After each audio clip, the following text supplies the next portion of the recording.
Kita belajar mengenai Allah yang tidak berubah. Nah, tentu di Alkitab kita menemukan banyak teks atau nas yang berbicara mengenai Allah yang tidak berubah. Dan betapa populernya pernyataan ini, saudara. Kalau di gereja-gereja karismatik atau Pentakosta, ini jargon penting ini. Ya. Allah penuh kasih, Allah berkuasa, dan kasihnya tidak berubah, dan kuasanya tidak berubah. Tapi lupa, keadilannya pun tak berubah, kedaulatannya pun tak berubah.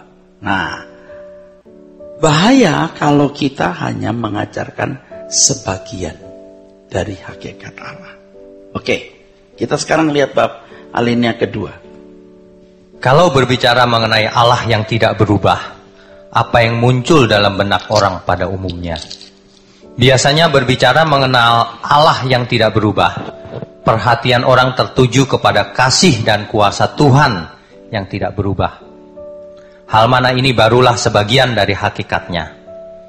Biasanya mereka mengacu pada sejarah bangsa Israel yang penuh dengan tindakan Allah yang spektakuler di Perjanjian Lama. Mereka meyakini bahwa sebagaimana Allah berkuasa membelah laut, merobohkan tembok Yeriko, menyembuhkan orang sakit, dan membangkitkan orang mati, demikianlah sekarang kasih dan kuasanya tidak berubah untuk menolong atau tepatnya dapat dimanfaatkan umat.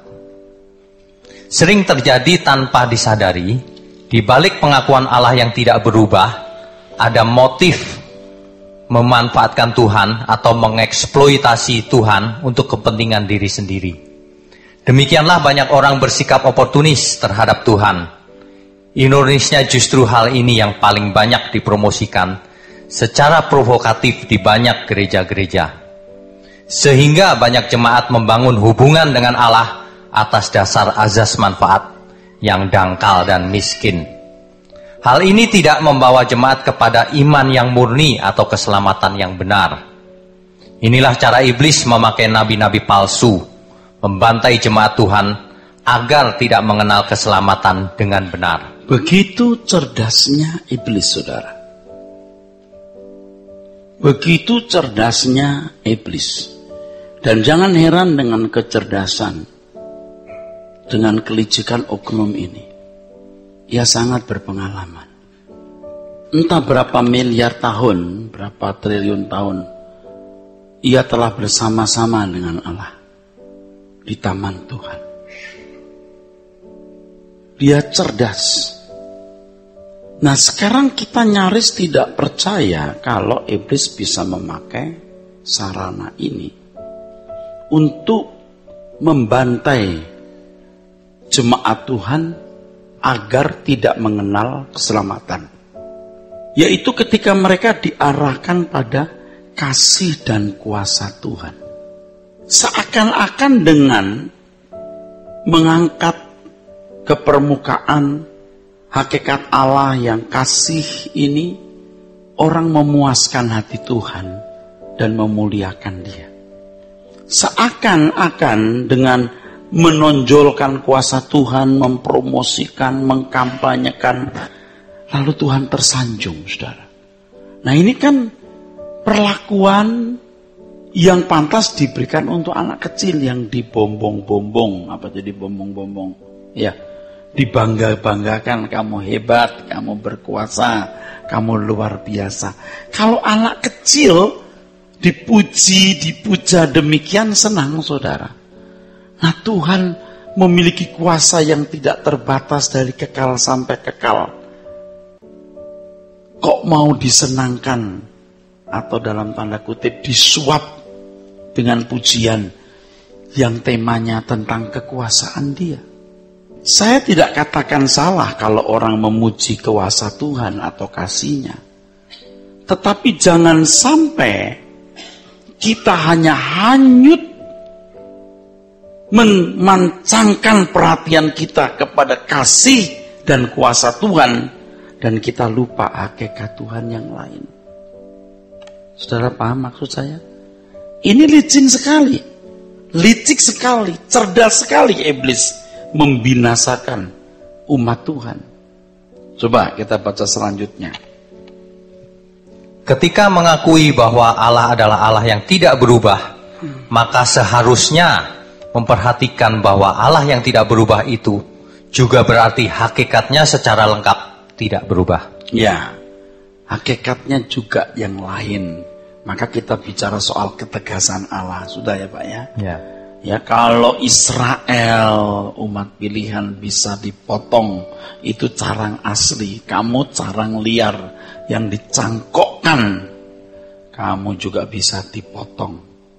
Lihatlah, bukan hanya kemurahannya, tapi juga kekerasan hatinya, kekerasannya. Loh, ini kan mesti juga harus diangkat ke permukaan supaya balance, supaya seimbang, supaya lengkap, supaya utuh. Sama kan kalau anak hanya melihat kebaikan orang tua dalam artian bawa jalan-jalan, kasih jajan, kasih mainan. Tapi lihat orang tua punya agenda apa? Dan apa karakter orang tua secara lengkap dan utuh? Oke, teruskan. Hakikat di sini maksudnya adalah seluruh sifatnya, karakternya, dan pribadinya. Harus diperhatikan bahwa kebenaran itu bulat atau utuh. Pemberitaan sebagian kebenaran, termasuk di dalamnya, pemberitaan mengenai sebagian hakikat pribadi Allah, bisa merupakan penyesatan. Betul, saudara. Contoh sederhana tadi saya katakan orang tua. Anak kan menerima orang tua dalam seluruh keberadaannya. Nggak boleh menerimanya sebagian keberadaan. Bisa dipecat lama-lama, diusir dari rumah. Nah, saya bicara soal menerima Yesus. Banyak orang hanya menerima statusnya. Dia Tuhan dan Juru Selamat. Maksudnya percaya Tuhan itu apakah hanya percaya statusnya? Seperti kita menerima satu sosok, ini mama, ini papa. Kok tahu? Ya kata orang kan, uang kita waktu lahir kita tidak kenal. Kita tidak punya pengetahuan yang lengkap. Lalu, bukan hanya percaya statusnya sebagai ayah, sebagai papa dan mama yang melindungi, menjaga saya. Tapi juga saya harus melihat seluruh hakikat, seluruh watak karakter orang tua. Di dalamnya termasuk agenda orang tua untuk mengarahkan anak-anak ke arah yang orang tua kehendaki. Kalau tidak, bisa diusir anak. Bisa paham saudara? Ini kan clear, jelas saudara. Sama, ini paralel. Sama kok. Di kitab Ibrani kan dikatakan bahwa kalau kita taat, kita tunduk pada ayah kita yang di dunia, ya, ayah kita yang sebenarnya di bumi, maksudnya yang di dunia ini, untuk waktu yang pendek sesuai dengan apa yang dia pandang baik, sesuai dengan apa yang dipandang orang tua baik. Betapa lebihnya kita harus lebih tunduk kepada Bapa segala roh yang membawa kita agar kita mengambil bagian dalam kekudusannya. Nah, sebenarnya bicara begini juga nggak terlalu mendarat di hati saudara, kecuali saudara memiliki cara pandang hidup ini dengan kacamata kekekalan. Kalau enggak ya sebenarnya cuman ya bagus-bagus saja, tapi enggak merubah saudara. Saudara itu harus mulai merintis surga sejak di dunia, Pak. Bahwa Anda ini sekarang sedang merintis, sedang mempersiapkan diri saudara masuk kekekalan. Nah, kalau saudara berpikir dengan cara berpikir begini, saudara bisa akan lebih menerima apa yang saya katakan. Bahwa di dunia ini kita hanya dipersiapkan untuk memasuki kehidupan yang sesungguhnya di dalam kerajaan Tuhan Yesus Kristus. Amin. Amin. Saya terus menghayati, ya. Saya terus menghayati. Waktu di jalan saya ngomong dengan salah seorang sahabat, aku cuma ingin satu hal. Pikiranku itu sepenuhnya di kerajaan surga. Aku hidup ini betul-betul hanya persiapan untuk masuk langit baru, bumi baru. Sebesar apapun masalah kita menjadi kecil saudara. Amin. Jangan gede-gedein masalah. Masalah gede jadi kecil, masalah kecil tidak dianggap, masalah gede pun tidak dianggap. Bayangkan kalau Anda di ruang ICU, Anda sudah nggak akan pusing apa-apa. Apalagi sudah di sekarat, di ujung maut, Anda pun juga nggak pusing yang lain. Sekarang kenapa kita nggak belajar sekarat? Di mana tubuh kita belum sekarat. Merdeka, saudara. Ya, amin. Oke, jadi jangan hanya melihat sebagian dari hakikat sifat karakter Allah, tapi seluruhnya. Terus Pak.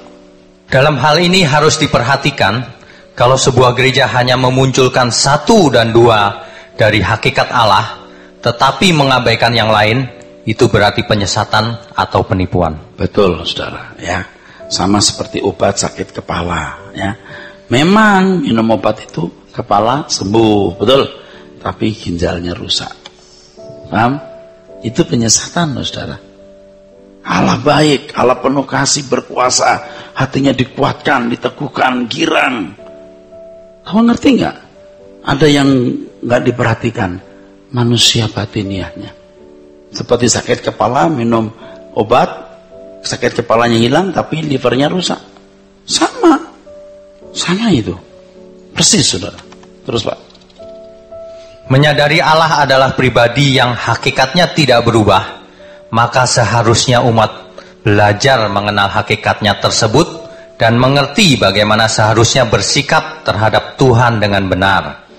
Tentu saja Alkitab menunjukkan seluruh hakikat Tuhan secara utuh atau lengkap dan bagaimana seharusnya memperlakukannya. Dengan pengertian yang benar terhadap hakikatnya, maka umat dapat mengenal rencana Allah yang besar sejak atau sebelum dunia dijadikan. Dengan mengenali hakikatnya secara lengkap, maka seseorang akan memahami keselamatan dalam Tuhan Yesus Kristus secara lengkap pula. Nah, saudara, oleh sebab itu kita kan nggak boleh pungut satu ayat. Kita kan harus membaca seluruh ayat. Nah, ini juga bukan jaminan kalau orang sudah baca Alkitab bolak-balik pasti dia juga ngerti. Belum tentu. Dia harus belajar behind the text. Di balik teks ini apa? Saya sudah mengatakan yang lalu dan nanti akan saya jelaskan lagi, saudara. Ada di sini. Waktu itu ayat ditulis, kapan? Untuk siapa? Misalnya begini. Anda akan jadi cerdas nanti kalau belajar ini. Kalau pendeta khutbah, Anda akan jadi pintar. Anda tahu itu salah atau benar. Yeremia mendengar satu pernyataan Tuhan. Jangan berdoa bagi bangsa ini. Jangan berdoa lagi bagi bangsa ini, karena aku akan menghukumnya. Tetapi di kitab lain ada tulisan, berdoalah bagi bangsa ini. Kalau kamu berdoa sehati, aku akan memulihkan negeri ini. Betul nggak? Nah sekarang suka-suka mau pilih yang mana? Nah kan kalau jemaat nggak belajar Alkitab, lalu pendeta mengambil satu ayat, jika kamu satu hati berdoa untuk bangsa ini, menaikkan doa kepadaku ke arah tataku, aku akan memulihkan negeri ini. Lalu ayat itu dipakai untuk Indonesia. Padahal ayat itu waktu dimunculkan itu untuk Yehuda. Betul? Yehuda tahun sekian ratus tahun lagi pada zaman Yeremia, Tuhan berkata, jangan berdoa bagi bangsa ini. Aku tidak akan mendengarkannya, karena aku akan menyerahkannya ke tangan Babel. Itu untuk Yehuda juga, tapi zamannya beda. Betul? Apalagi sekarang untuk Indonesia. Zamannya beda. Saudara bisa mengerti? Nah, penyesatan itu di sini loh, saudara. Dan banyak orang tidak tahu. Saya mendengar satu host sebelum tampil main speakernya, dia bicara dulu begini. Saudara, kita menghadapi krisis ekonomi, krisis gitu. Tapi jangan takut. Tuhan berjanji, ini tahun pemulihan. Kapan Tuhan ngomong? Ini tahun pemulihan dan tahun kesembuhan. Kok tahu dari mana? Ini kan mengatasnamakan Tuhan, sembarangan bicara. Betul nggak, saudara? Sembarangan itu saudara, ngawur saudaraku. Nah kita lihat aja, berapa banyak sih yang dipulihkan, disembuhkan. Bahkan sekarang saya mau kasih tahu saudara, kalau saudara sakit karena Anda lalai, Anda mesti malu minta kesembuhan kepada Tuhan. So kalau Anda sembrono dengan kesehatan saudara, lalu Anda sakit, lalu Tuhan sembuhkan, Tuhan merusak karakter moral anak-anaknya. Oh, kita boleh buat apa saja, makan sembarangan, pola hidup suka-suka, lalu sakit minta kesembuhan, Tuhan sembuhkan. Itu Tuhan yang jahat. Tuhan kita tidak begitu. Tapi aku mau yang begitu Pak, ya terserah, cari aja. Tapi Tuhan di Alkitab nggak begitu.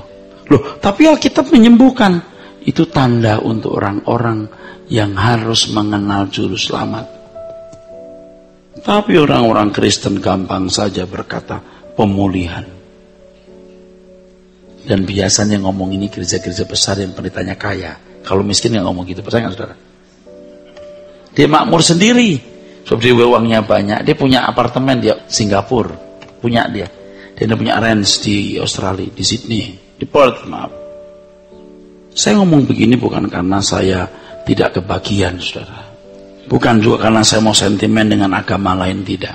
Saya putra bangsa, anak bangsa ini, dan mencintai negeri ini, mengharapkan pemulihan negeri ini, saudara.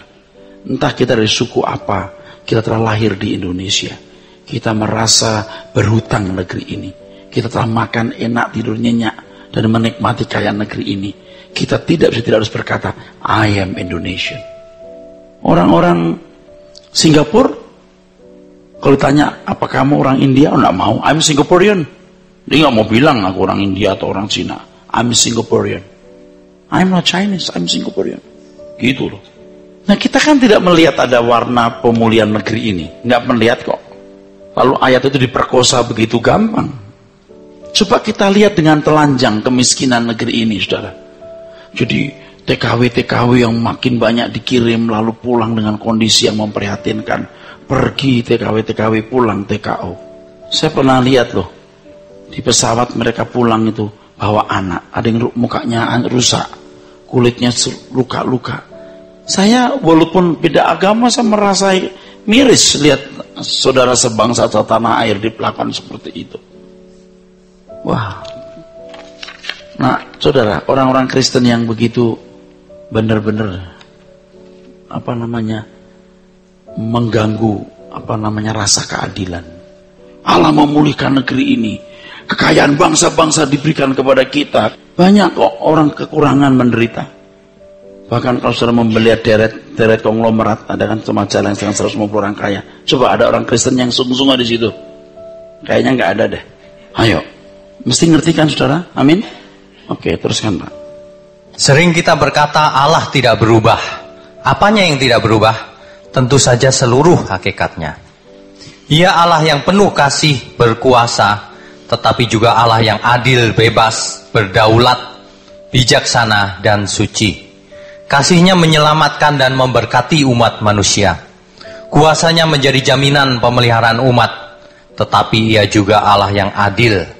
Keadilannya menuntut hukuman dan menciptakan penghakiman. Ia berkuasa dan kekuasaannya tidak terbatas, tetapi ia bukan Allah yang bisa diatur oleh manusia. Ia adalah Allah yang bebas dalam bertindak, tidak terpengaruh oleh unsur-unsur di luar dirinya. Ia bertindak sesuai dengan kehendaknya. Ia adalah Allah yang bertindak tepat sempurna, sebab ia adalah yang maha bijaksana. Kesuciannya membenci dosa, menolak pelanggaran, dan kejahatan, dan lain sebagainya. Itulah sebabnya umat Tuhan harus belajar memahami hakikat Allah secara lengkap, atau utuh, atau seimbang. Yang tidak berubah itu seluruh hakikatnya. Bukan hanya kasih dan kuasanya. Konyol nggak kira-kira? Coba pikirkan, kalau hanya kasih dan kuasanya yang tidak berubah. Anda mungkin berkata, oh bukan begitu, maksudnya semua juga nggak berubah Pak. Tapi secara provokatif itu yang menjadi objek utama. Oke, terus Pak. Hendaknya orang percaya tidak hanya menghubungkan hakikat Allah yang tidak berubah hanya dengan kasih dan kuasanya semata-mata. Bagi orang Kristen yang baru, bila mereka masih terpaku atau menekankan sebagian hakikat Allah, biasanya hanya kasih dan kuasanya bisa dipahami. Iya, kalau itu orang Kristen baru. Kenapa? Orang Kristen baru dengan atmosfer berpikirnya yang masih terwarnai dengan keyakinan lamanya, biasanya berurusan dengan Allah karena asas manfaat. Iya, di mana-mana kalau orang berurusan dengan Allah itu asas manfaat. Atau hampir selalu begitu. Terus? Biasanya kalau menghubungkan Allah yang tidak berubah dengan kasih dan kuasanya, ada maksud untuk dapat memanfaatkan Tuhan. Tetapi ketika seseorang sudah menjadi Kristen lama, masih berkutat di hal ini, maka berarti suatu keterbelakangan atau kelambatan bertumbuh. Kelambatan bertumbuh. Coba kita masa mau bikin orang dibodohin gitu, saudara. Kalau itu orang anak-anak remaja pemuda masih bisa ngerti, itu pun juga salah loh. Remaja pemuda kita udah pinter-pinter kan. Apalagi bapak ibu. Kalau bicara soal tidak berubah itu kasihnya, kuasanya. Oportunis banget gitu, saudara. Kalau orang bilang sekya, bocai. Kalau orang Batak apa? Dakdanak apa itu? Dakdanak atau apa itu? Childish. Nah, teruskan Pak. Kalau kadang-kadang kita menemukan seolah-olah Allah berubah, sejatinya tidak demikian. Allah dalam hakikatnya tidak berubah, tetapi keadaan sekitar manusia yang berubah. Karenanya, cara Allah bertindak dan mengambil keputusan pun bisa berbeda. Kita harus memahami hal ini dengan tepat. Ketika bangsa Israel masih di Mesir, cara Allah melakukan pembelaan untuk bangsa itu berbeda ketika mereka sudah sampai tanah Kanaan. Pada waktu Tuhan membebaskan bangsa Israel dari Mesir, Allah mendatangkan tulah, sehingga bangsa itu tanpa berlelah sedikit pun keluar dari Mesir. Tetapi ketika mereka sudah sampai tanah Kanaan, untuk merebut tanah Kanaan, mereka harus berperang dengan kekuatan mereka sendiri. Allah tidak menunjukkan mujizatnya sama seperti bangsa itu ketika masih di Mesir.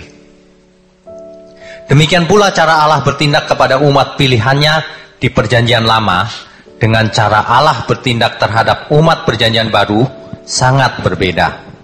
Itulah sebabnya kita tidak boleh sembarangan mengambil ayat dalam Alkitab Perjanjian Lama dan secara sembarangan mengenakannya bagi kehidupan kita sebagai umat Perjanjian Baru. Saudara, sekarang pikirkan ya, cara Allah bertindak kepada bangsa Israel bisa beda loh.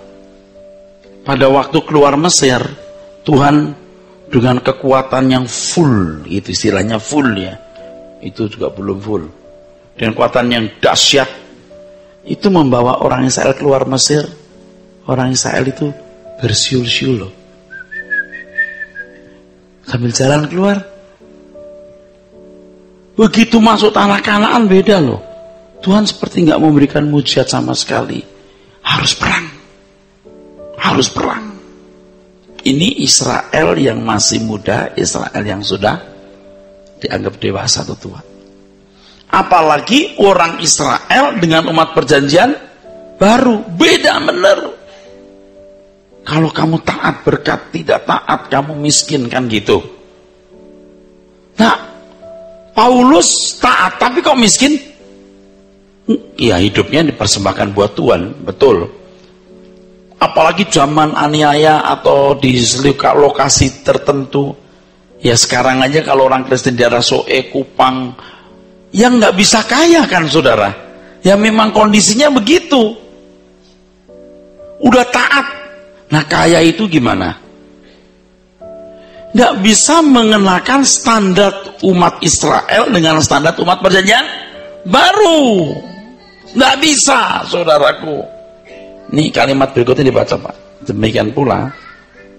Demikian pula cara Allah bertindak kepada umat pilihannya di Perjanjian Lama dengan cara Allah bertindak terhadap umat Perjanjian Baru sangat berbeda. Sangat berbeda. Terus?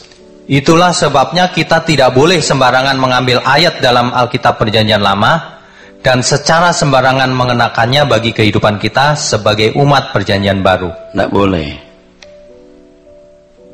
Nah, yang mengerikan hari ini kan banyak orang ambil ayat perjanjian lama lalu diartikan sembarangan saja, saudara.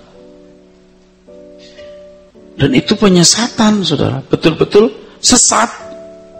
Bukan hanya salah, sesat. Dan hari ini banyak orang Kristen yang sesat sebenarnya. Benar-benar sesat, saudara. Dia nggak mengerti keselamatan itu apa.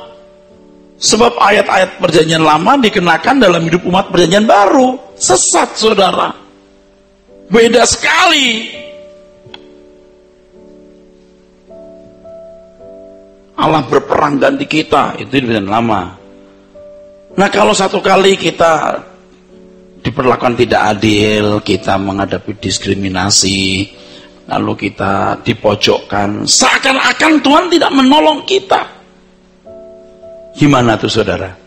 Padahal di balik itu Tuhan sedang mendewasakan kita lewat masalah-masalah yang ada. Amin. Menyempurnakan kita.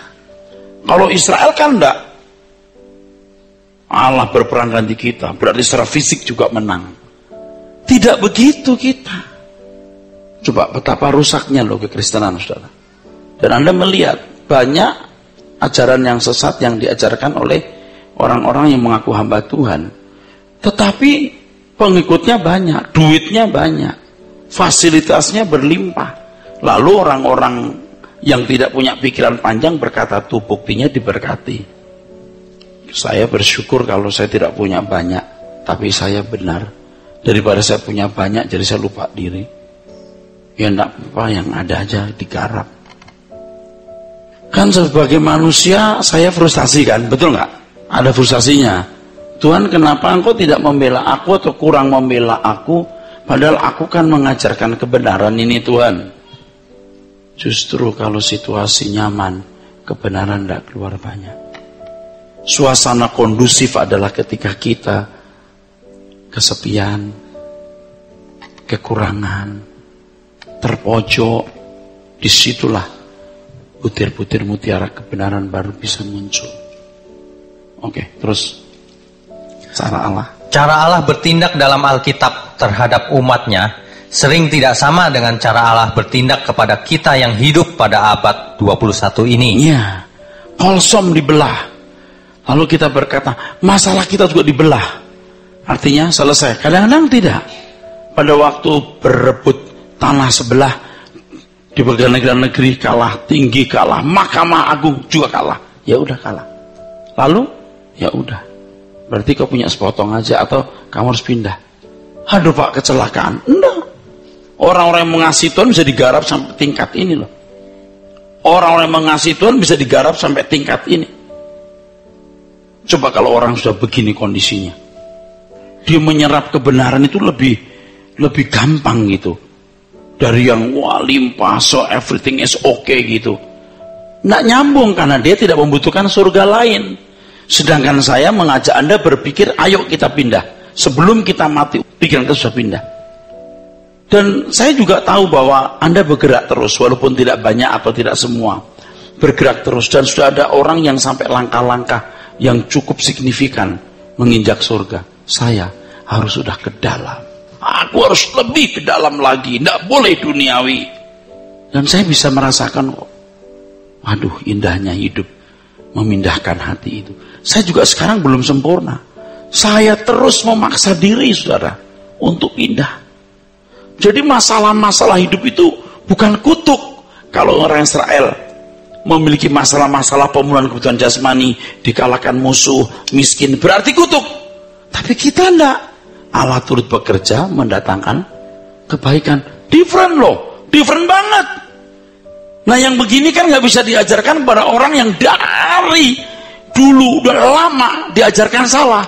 Kita pemenang diberkati, jadi kepala bukan ekor. Udah nggak bisa dengar saya ngomong. Ya nggak apa-apa. Nanti kalau begitu jebret dia mati, dia miskin tidak punya apa-apa. Ya pikir nanti juga kaya karena Tuhan menang untuk kita. Enggak, you harus menang sendiri. Orang sudah salah lama itu, saudara. Susah benerinnya karena tidak ngerti konteks itu loh, saudaraku. Oke, teruskan Pak. Dalam hal ini bukan berarti Allah berubah. Allah dalam hakikatnya tidak pernah berubah, tetapi konteks keadaan yang berubah. Terus? Oleh sebab itu hendaknya kita tidak memaksakan Allah bertindak pada zaman kita, di konteks kehidupan kita, sama seperti Allah bertindak pada zaman dulu. Nggak selalu sama, ingat ini. Jangan paksa Tuhan seperti dulu Allah mengirimkan burung gagak kepada Elia. Sekarang Tuhan kirimkan burung gagak, pakai gagak-gagak segala. Beda. Kalau dulu memang Elia tidak punya siapa-siapa, sekarang lu punya teman, saudara, family, bisa kerja. Nggak bisa main ketok tok tok tok tok. Pak, saya digerakkan Tuhan, bisa. Tapi jangan harapkan yang begitu, itu nggak dewasa. Memang ada kesaksian yatim piatu, rumah yatim piatu nggak ada makanan, terus besok lagi berdoa, Tuhan berkat makanan ini, tiba-tiba ketok pintu, kasih makanan. Tapi itu kan dari sekian ribu hari cuma satu kali, betul nggak? Dari sekian puluh ribu hari cuma dua, betul nggak? Dari sekian ribu rumah yatim piatu berapa sih yang ngalamin begitu? Jangan dijadikan standar. Sejak saya didoakan oleh Bapak itu, alergi saya sembuh. Ya, kita nggak tahu 1001 bisa mujizat, bisa hal yang lain. Lalu yang lain barangkali tidak harus mesti hanya doa, barangkali ya pengobatan, menghindari makanan itu, dan seterusnya. Tapi nggak nyaman Pak, punya alergi. Kenapa nggak nyaman? Biar aja kamu punya alergi itu. Nggak bisa makan ini, nggak bisa makan itu, supaya kamu cepat pengen mati di surga nggak ada alergi. Gampang jawabnya, betul nggak? Itu mah gila. Ya terserah subhanallah gila. Nyesel punya suami ini, nyesel punya istri ini, nyesel. Jangan menyesal. Itu semua mempersiapkan Anda untuk merindukan dunia akan datang. Jangan memaksakan Allah bertindak seperti yang kita ingini, karena Alkitab pernah cerita begitu. Nggak harus. Amin, saudara? Oke, teruskan. Kita harus selalu memperhatikan konteks. Bapa Surgawi memiliki banyak cara untuk menyelesaikan setiap persoalan pada zamannya. Ya, terus. Sebenarnya pengakuan bahwa Allah tidak berubah percuma kalau kita tidak mengenal Dia atau tidak bertumbuh dalam pengenalan akan Dia. Apa artinya pengakuan dan pengertian ini kalau kita tidak mengenal hakikat Allah secara lengkap dan benar? Dalam hal ini yang dikenali haruslah prinsip hakikatnya, bukan ekspresi bentuk kerjanya atau cara. Ekspresi bentuk kerja Allah bisa berubah, tetapi prinsipnya tidak. Ekspresi bentuk kerja Allah bisa situasional, tetapi prinsip hakikatnya tidak berubah. Nah, ini kalimatnya susah jelasin. Anda tahu nggak? Paham ya? Allah itu punya prinsip, tidak pernah bisa berubah, betul?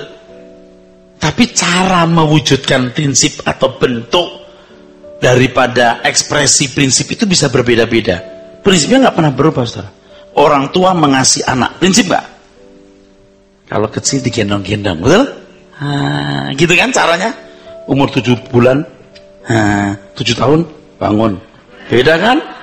Prinsipnya sama loh, amin. Nah, kan kita yang begini aja kita ngerti, masa Tuhan nggak buat begitu untuk kita, amin. Dulu waktu baru masuk Kristen, Pak pernah doakan, usaha saya mau jatuh, doa dalam Yesus, beres. 10 tahun kemudian, udah, kita nggak boleh lagi doa begini, Bu. Masalahnya apa? Bukan lagi beres, nggak bisa, saudara. Kadang-kadang ini prinsipnya kasih kan, dalam nama Yesus. Tuhan tolong uang sekolah anak ini, Tuhan tolong usaha ibu ini, gitu aja. Dan waktu dalam nama Yesus, betul nggak? Beda kan? Untuk yang ini mesti begini, untuk yang itu beda. Prinsipnya sama, mengasihi. Pak, Bu, ini sebenarnya bukan hal yang sulit. Bingungnya kenapa di gereja orang nggak ngerti begini? Coba, saya kan tahu begini, cuman bengong. Sedangkan yang ngawur itu lebih populer. Terus, hidup manusia tidak dapat dipisahkan dengan Allah. Tetapi apakah benar demikian kenyataannya dalam kehidupan banyak orang? Banyak orang yang tidak merelasikan kehidupannya dengan Tuhan, seolah-olah ia hidup di planet di mana tidak ada Tuhan dan hukumnya. Seolah-olah Tuhan tidak tahu menahu tentang kehidupan manusia dan tidak berhubungan sama sekali. Inilah orang-orang yang walaupun bertuhan, tetapi sebenarnya ateis praktis. Kenapa taruh di sini? Nanti kalimat di bawah akan menjawab. Sebelum menjawab saya beritahu. Kalau orang hanya mengenal Allah itu kasih dan kuasanya, orang berkutat dengan Allah ketika dia membutuhkan kasih dan kuasanya, tapi tidak melihat dia punya kesucian, punya ketegasan, punya kedaulatan yang harus kita junjung tinggi. Amin. Ini maksudnya. Jadi dia nggak urusan sama Tuhan tiap hari. Jelas kalau dia hanya sepotong kok, betul nggak? Kalau lagi di gereja penuh kasih, kuasamu. Di luar bisa juga melibatkan, tetapi tidak utuh, tidak lengkap. Dia Allah yang kudus. Dia mengendaki kekudusan. Nah, gimana?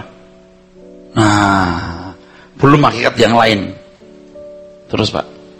Seorang yang mengenal Allah dengan benar dan bertumbuh dalam pengenalan itu, menyadari hidup manusia tidak terpisahkan dari Allah. Ia adalah hakim dan raja atas semesta alam ini, dan pemerintah yang aktif mengatur kehidupan, dan bahwa ia adalah Allah yang tidak berubah. Iya, dia sahabat betul. Dia gembala betul, tapi dia raja juga. Amin. Dia hakim juga, dia bapak yang mendidik juga, dia guru. Nah, lengkap dong. Baru you perlakukan Tuhan dengan pantas. Hal ini akan membentuk pola tindak kita. Hal ini akan membuat kita bertindak hati-hati dan tidak ceroboh. Hal ini pula akan menciptakan suasana batin dan perasaan kita. Tuh. Makanya Anda melihat ya orang-orang yang bergereja hanya memuji kasih kuasa Tuhan, keluar gereja nggak nyambung lagi. Artinya hidup kekristenannya yang mesti bergelora itu tidak dibawa pulang. Saya tidak ngarang, saudara, nggak bluffing, tidak lebay. Ya, tengah malam saya bangun, saya masih mikir, Tuhan kira-kira surga itu gimana? Nah, Tuhan kenapa ya engkau bertindak demikian? Saya persoalkan. Ya Tuhan, kadang-kadang kok rasanya kok tidak dekat, jauh gitu Tuhan. Gitu. Terus Tuhan, aku seperti ada di dunia di mana engkau tidak hadir. Ngomong. Jujur saya ngomong. Ya Tuhan, masalahku ini gue biarkan begitu.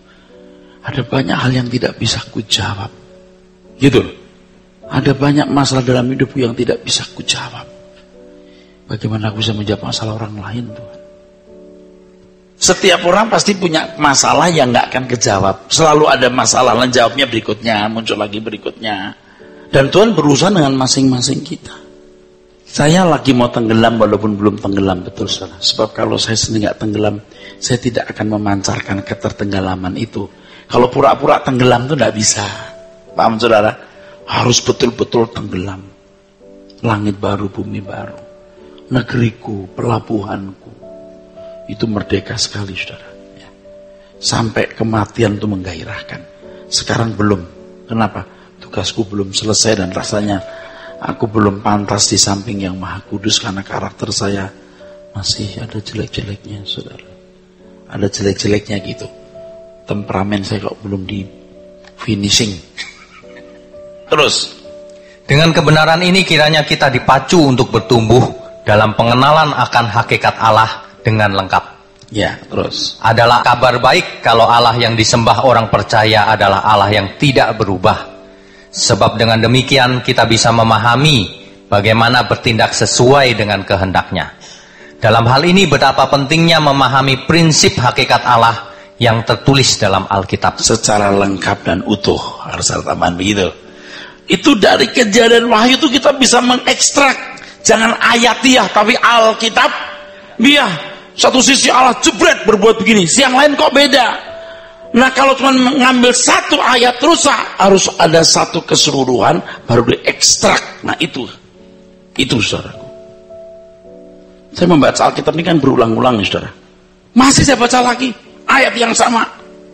Kitab Wahyu saya ulang lagi, Efesus saya baca lagi, supaya saya bisa mengekstrak seluruh Alkitab. Dibaca ulang lagi. Oke, terus dengan mengenali prinsip hakikat Allah, maka kita bisa berjalan harmoni dengan Allah. Oleh sebab itu orang sukses dalam hidup ini adalah orang yang mengenal Allah. Terus Ia akan mampu berjalan dengan Tuhan dan menemukan kehendaknya secara utuh dan lengkap. diberkati saudara ya. Amin.